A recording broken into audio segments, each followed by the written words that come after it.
প্রিয় শিক্ষার্থী আসসালামু আলাইকুম। আজকে আমরা চট্টগ্রাম বোর্ড 2024-এর তৃতীয় অধ্যায় থেকে একটি প্রশ্নের সমাধান করব সংখ্যা পদ্ধতি অংশের।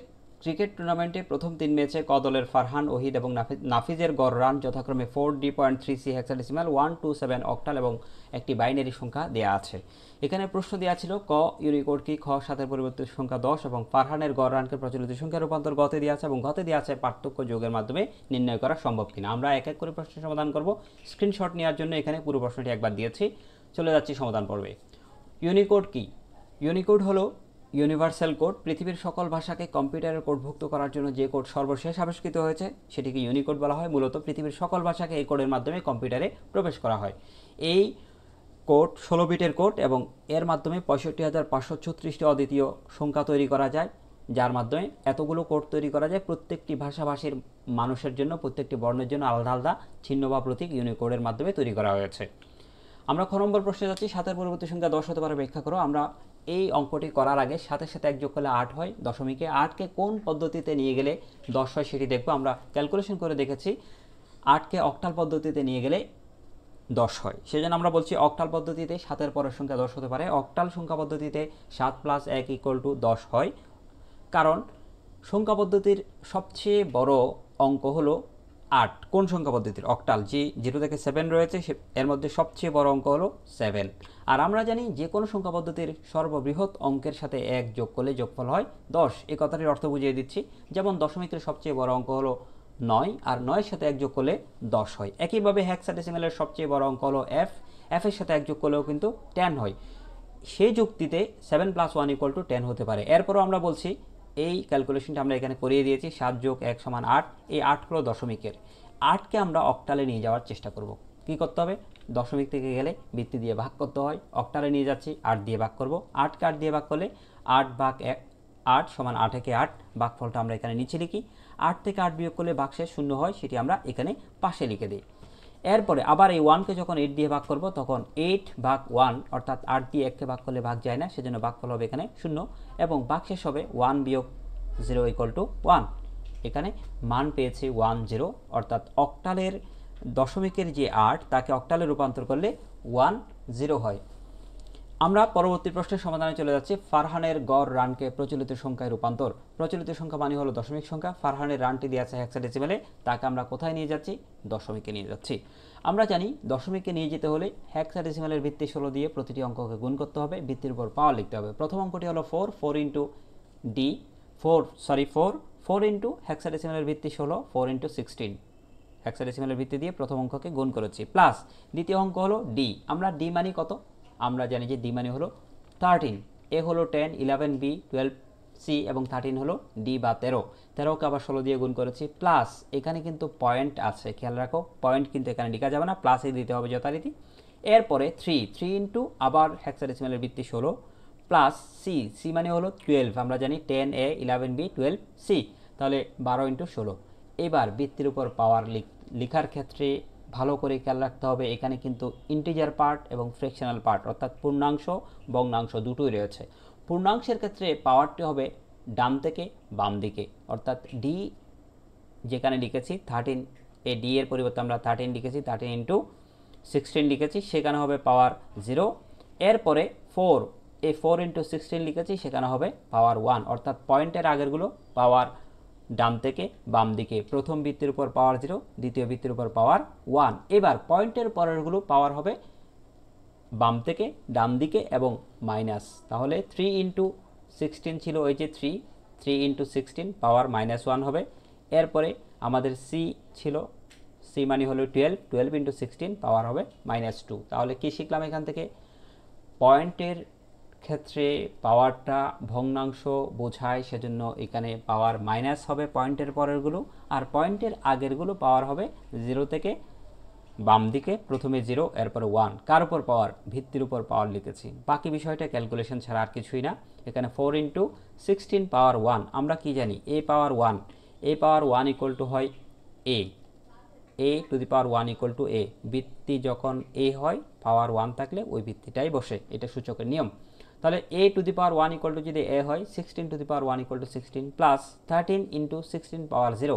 আমরা কি জানি সূচকের নিয়মে পাওয়ার যখন 0 হয় তখন মান হয় 1, a পাওয়ার 0 ইকুয়াল টু 1 হয়। তাহলে 16 টু দি পাওয়ার 0 এখানে আছে, এই 13 লিখেছি ইন্টু লিখেছি 16 পাওয়ার 0 ইকুয়াল টু 1 হবে, কারণ পাওয়ার 0 থাকলে ভ্যালু 1 হয়।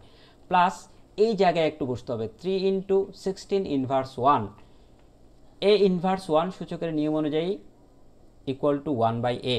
এই মাইনাস প্রতীকের পরিবর্তে আমরা এরকম ভাগ চিহ্ন দিব, উপরে হবে সবসময় 1, নিচে হবে যে ভিত্তিটা আছে সেটাই বসবে। a power 1 equal to a আমরা আগে শিখেছিলাম, এই যে a power 1 equal to a হয়, a power 1 equal to a হবে, সরি এখানে a power 1 equal to a হবে। তো এখানে আমরা 16 inverse 1 equal to 1 by 16 plus 12 into 16 inverse 2, অর্থাৎ এটাকে 16 টু দি পাওয়ার মাইনাস 2 পড়া হয় এবং 16 ইনভার্স 2 পড়া হয়। তো 16 ইনভার্স 2 ইকুয়াল টু হলো 1 বাই 16 স্কোয়ার, অর্থাৎ a inverse 2 equal to 1 by a square. এই মাইনাস এর পরিবর্তে ভাগ চিহ্ন, উপরে হবে 1 আর নিচে হবে মাইনাস প্রতীক বাদ দিলে কি থাকে a স্কোয়ারই বসছে। তো এখানে 16 ইনভার্স 2 আছে, 16 ইনভার্স 2 মানে হবে 1 বাই 16 স্কোয়ার। বাকিটা ক্যালকুলেশন করে নিচ্ছি, 4 ইন্টু 16 4 ষোলো 66 প্লাস 13 ইন্টু 1 13কে 13 বসবে প্লাস 3 ইন্টু, এখানে 3 ইন্টু 1 হলো এই 3 দিয়ে 1কে গুণ করলে 3 একে 3 হয় উপরে, নিচে 16 প্লাস এখানে 12 দিয়ে 1কে গুণ করলে 12কে 12 উপরে বসবে, নিচে 16 স্কোয়ার মানে হলো 256, যেটি মান আমরা বসিয়ে দিয়েছি। বাকিটা আমরা যোগ করে নিচ্ছি, 16 প্লাস 13 প্লাস 3 ডিভাইডেড বাই 16, 3কে যখন 16 দিয়ে ভাগ করবো মান আসবে 0.18 প্লাস 12কে যখন আমরা এই 12কে যখন 256 দিয়ে ভাগ করবো তখন মান আসবে কত 0.04। পুরো সংখ্যাটা যখন আমরা যোগ করে দিব মান পাবো 77.23। এই ছিল আমাদের ফারহানের গড় রানের প্রচলিত মান বা দশমিকে রূপান্তরিত মান। প্রচলিত মান মানে দশমিকে রূপান্তরিত মান। পরবর্তী অংশে চলে যাচ্ছি, যেখানে বলা আছে ওহিদ এবং নাফিজের গড় রানের পার্থক্য যোগের মাধ্যমে নির্ণয় করা সম্ভব কিনা বিশ্লেষণ করো। এই বিষয়টি আমরা জানি, এটি হলো পরিপূরক। পরিপূরক মানে হলো বিয়োগের কাজ যোগের মাধ্যমে করা। সেক্ষেত্রে দুটো সংখ্যাকে আগে দশমিকে রূপান্তর করতে হবে। ওহিদের রান অক্টালে দেওয়া আছে, নাফিজের রান দেওয়া আছে বাইনারিতে। ওহিদের রান অক্টাল সংখ্যাটিকে আমরা বাইনারিতে দশমিকে রূপান্তর করে ফেলছি। অক্টালের ভিত্তি হলো 8, প্রতিটি অঙ্ককে ভিত্তি দিয়ে গুণ করতে হবে। তাহলে এখানে প্রথম অঙ্ক 1, 1 ইন্টু 8 আগের মতো, প্লাস দ্বিতীয় অঙ্ক হলো 2, 2 ইন্টু হলো 8 ভিত্তি 8, প্লাস তৃতীয় অঙ্ক হলো 7, 7 ইন্টু 8। এবার আমরা ভিত্তির উপর, এখানে তো কোনো পয়েন্ট নেই, সুতরাং পাওয়ার হবে ডান থেকে বাম দিকে। প্রথম ভিত্তির উপর পাওয়ার 0, দ্বিতীয় ভিত্তির উপর পাওয়ার 1, তৃতীয় ভিত্তির উপর পাওয়ার 2। এবার আমরা ক্যালকুলেশন করে নিচ্ছি 1 ইন্টু 8 স্কোয়ার। 8 স্কোয়ার মানে তো আমরা সবাই জানি 8 স্কোয়ার মানে 8 ইন্টু 8 সমান 66 হয়, এই 66 লিখেছি। প্লাস এখানে 2 ইন্টু 2 এর উপর 8 এর উপর পাওয়ার 1, আমরা একটু আগে দেখেছিলাম a two the power 1 equal to a হয়, 8 এর উপর পাওয়ার 1 মানে 8 হবে। প্লাস 7 ইন্টু 8 টু দি পাওয়ার 0, আমরা পাওয়ার 0 থাকলে ভ্যালু 1 হয়, 8 two the power 0 equal to 1 হবে। তাহলে এখানে 8 স্কোয়ার সমান 66, 8 এর উপর পাওয়ার 1 মানে হলো 8, 8 এর উপর পাওয়ার 0 হলো 1। এখানে 66 গুণ 1 সমান 66। এখানে 8 স্কোয়ারের ভ্যালুটা 8 ইন্টু 8 সমান 66 দেখিয়ে দিয়েছি তোমাদেরকে। a power 1 equal to a হয় সেটা দেখিয়ে দিয়েছি। আবার দেখো a power 1 equal to a হয়, তাহলে 8 পাওয়ার 1 ইকুয়াল টু কী হবে a পাওয়ার 1। পাওয়ার যখন 1 থাকে তখন যা আছে বেস তাই বসে, তাহলে 8 এর উপর পাওয়ার 1 আছে, 8 বসছে এখানে, এই যে 8। আবার পাওয়ার যখন 0 থাকে তখন ভ্যালু হয় 1, এই যে 8 এর উপর পাওয়ার 0 আছে, ভ্যালু হলো 1। 7 ইন্টু 8 পাওয়ার 0 ইকুয়াল টু 1, কেন 1 বসছে। আমরা 66কে 1 দিয়ে গুণ করেছি, 66 পেয়েছি। 2কে 16, এখানে 2 ইন্টু 8 সমান 8 দুগুণে 16, প্লাস 7 থেকে 7 এখানে বসে গিয়েছে। সবটা যোগ করলে আমরা যে মানটি পাবো সেটি হলো 87, অর্থাৎ যেই সংখ্যাটি অক্টালে 127 সেই সংখ্যাটি দশমিকে 87, অর্থাৎ ওহিদের রান দশমিকে কত হয় 87 হয়। প্রথম সংখ্যাটি পেয়ে গেছি। দ্বিতীয় সংখ্যাটি কত, একটি বড় একটি বাইনারি মান। এই বাইনারি মানটিকে আমরা রূপান্তর করব দশমিকে। আমি কিন্তু এখানে বিস্তারিত ব্যাখ্যা করব না, ভিডিওটি অনেক লম্বা হয়ে যাবে। তাই প্রথম 1 ইন্টু 2 প্লাস 0 ইন্টু 2 দিয়েছি, এরপর আবার 1 ইন্টু 2 দিয়েছি, এরপর এখানে 0 আছে 0 ইন্টু 2 দিয়েছি, এরপর আবার 0 আছে 0 ইন্টু 2 দিয়েছি, আবার 0 আছে 0 ইন্টু 2 দিয়েছি, আবার 1 আছে 1 ইন্টু 2 দিয়েছি। এখানে কোনো পয়েন্ট নেই, ঝামেলাও নেই, সুতরাং আমরা জাস্ট বেস যেখানে লিখেছি বেস প্রতিবার লিখেছি, এখানে প্রতিবার বেস কত দিয়ে গুণ করেছি, ভিত্তি 2, অর্থাৎ প্রত্যেকটি বাইনারি অঙ্ককে তার ভিত্তি 2 দিয়ে গুণ করা হয়েছে। দশমিকে রূপান্তর করলে এই কাজটি করতে হয়। ভিত্তির উপর পাওয়ার, প্রথমটার উপর লিখবো আমরা 0, দ্বিতীয়টার উপর লিখবো 1, এভাবে 2 3 4 5 6 পর্যন্ত আসবে। ক্যালকুলেশন করে নিচ্ছি 1 ইন্টু 2 পাওয়ার 6। এই জায়গায় কিন্তু কেউ কিন্তু 6 দুগুণে 12 লিখবে না, 6 দিয়ে 12 কেউ লিখবে না। 2 এর উপর পাওয়ার 6 মানে হলো 6টি 2কে গুণ করা, 1 2 3 4 5 6টা 2কে গুণ করলে 66 হয়, তাহলে এখানে 64 প্লাস 0 ইন্টু 2 এর পাওয়ার 5 অর্থাৎ 5টা 2কে গুণ করলে 32 হবে, তাহলে 0 ইন্টু 32, এখানে 1 ইন্টু 2 এর উপর পাওয়ার 4 মানে হলো 16, এখানে 16 লিখে দিয়েছি, প্লাস 0 ইন্টু এই যে 0 ইন্টু 2 এর উপর পাওয়ার 3 মানে হলো 8 8 লিখেছি, প্লাস 0 ইন্টু 2 এর উপর পাওয়ার 2 0 ইন্টু 2 এর উপর পাওয়ার 2 মানে হলো 4 4 লিখেছি, 0 ইন্টু 2 এর উপর পাওয়ার 1, আমরা একটু আগে দেখেছিলাম পাওয়ার 1 থাকলে যা আছে তাই বসে 2 বসবে, এই যে 0 ইন্টু 2 এর উপর পাওয়ার 1 2 বসবে, আমরা এখানে 2 লিখেছি। এরপরে কি আছে 1 ইন্টু, এই যে 1 ইন্টু লিখেছি, এরপরে 2 এর উপর পাওয়ার 0, একটু আগে দেখেছিলাম পাওয়ার 0 থাকলে ভ্যালু 1 হয়, পাওয়ার 0 থাকলে ভ্যালু 1 হয়, তাহলে 2 এর উপর পাওয়ার 0 ইকুয়াল টু ভ্যালু হবে এখানে 1, 2 এর উপর পাওয়ার 0 থাকলে ভ্যালু হবে 1। আবার বলছি 2 এর উপর পাওয়ার 66 যখন 6 যখন লেখা হবে পাওয়ার 2 এর উপর পাওয়ার 6 66 হবে, 2 এর উপর পাওয়ার 5 যখন দেওয়া হবে তখন 32 হবে, 2 এর উপর পাওয়ার 4 16 হবে, 2 এর উপর পাওয়ার 3 8 হবে, 2 এর উপর পাওয়ার 2 4 হবে, 2 এর উপর পাওয়ার 1 2 হবে এবং 2 এর উপর পাওয়ার 0 থাকলে 1 হবে, বাকিটা তো আমরা গুণ করে লিখে দিয়েছি। গুণ অঙ্কটি করার পর এই মানগুলো পেয়ে যাচ্ছি, যেগুলো পেয়েছি আমরা সেগুলো পর্যায়ক্রমে লিখে দিচ্ছি, এখানে 0 ইন্টু পুরো মানটা লিখে দিয়েছি আমরা, দেখো 66 গুণ 1 সমান 66, 0 ইন্টু 32 সমান 0 হবে, এরপরে এখানে 16কে 16 পেয়েছি, এরপর 8 ইন্টু 0 সমান 0 পেয়েছি, 4 ইন্টু 0 সমান 0 পেয়েছি, 2 ইন্টু 0 সমান 0 পেয়েছি, 1 ইন্টু 1 সমান 1 পেয়েছি।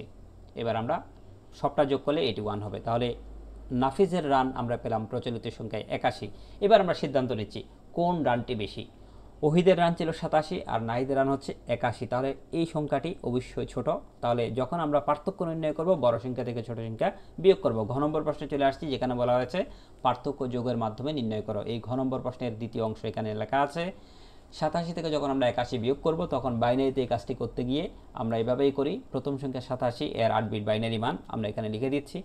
87 বাইনারি মানটি কীভাবে পাওয়া যায় আমরা অনেকবার বলেছি, প্রত্যেকটা ভিডিওতে আমরা বলেছি কীভাবে বিসিডি কোড ব্যবহার করে এই মানটি নির্ণয় করা হয়। 1 2 4 8 এভাবে 64 পর্যন্ত লেখার পর যে সংখ্যাগুলো যোগ করলে 87 হবে সেই সংখ্যাগুলোর নিচে আমরা 1 লিখেছি। 66 দরকার, 16 দরকার, 4 দরকার, 2 দরকার, 1 দরকার, এই সংখ্যাগুলোকে যোগ করলে অর্থাৎ যে সংখ্যাগুলোর নিচে 1 আছে তাদের উপরের সংখ্যাগুলোকে যোগ করলে 87 পাওয়া যাবে। 66 যোগ 16 এই তো পেয়ে গেলাম 80, 80 সাথে 4 যোগ করলে 84, 86, 87 পেয়ে গেছি। তাহলে এই 66 এর বাইনারি মান আমরা বিসিডি কোডের মাধ্যমে অথবা ক্যালকুলেটর ব্যবহার করে লিখতে পারবো। দ্বিতীয় সংখ্যা ছিল 81, 81 এর 8 বিট বাইনারি মান একই প্রক্রিয়ায় আমরা এখানে দেখিয়ে দিয়েছি, তোমরা ক্যালকুলেটরের মাধ্যমে মানটি সরাসরি এখানে লিখে ফেলবে। 7 বিট মান পাওয়ার কারণে আমরা প্রতিবার 8 বিটের কথা বলেছি, তাই আগে একটি শূন্য দিয়েছি। আমরা কি জানি, আমরা জানি যে সংখ্যাটির আগে ঋণাত্মক প্রতীক রয়েছে, যে সংখ্যাটি ঋণাত্মক তাকে পরিপূরক করার প্রয়োজন হয়, তাকে নেগেশন বা বিপরীতকরণ করতে হবে, অর্থাৎ 81 এর মান আমরা এখানে লিখেছি, এটিকে তৈরি করতে হবে -81। আবার বলছি, এখানে আমরা 87 পজিটিভ সংখ্যা, তার কোনো পরিবর্তন হবে না, যা আছে তাই লিখে দিয়েছি। আর 81 হলো নেগেটিভ সংখ্যা -81, এই নেগেটিভ করতে হলে 81কে পরিপূরক করতে হবে, 1-এর পরিপূরক, 2-এর পরিপূরক, দুটো পরিপূরক করলে আমরা -81 পাবো।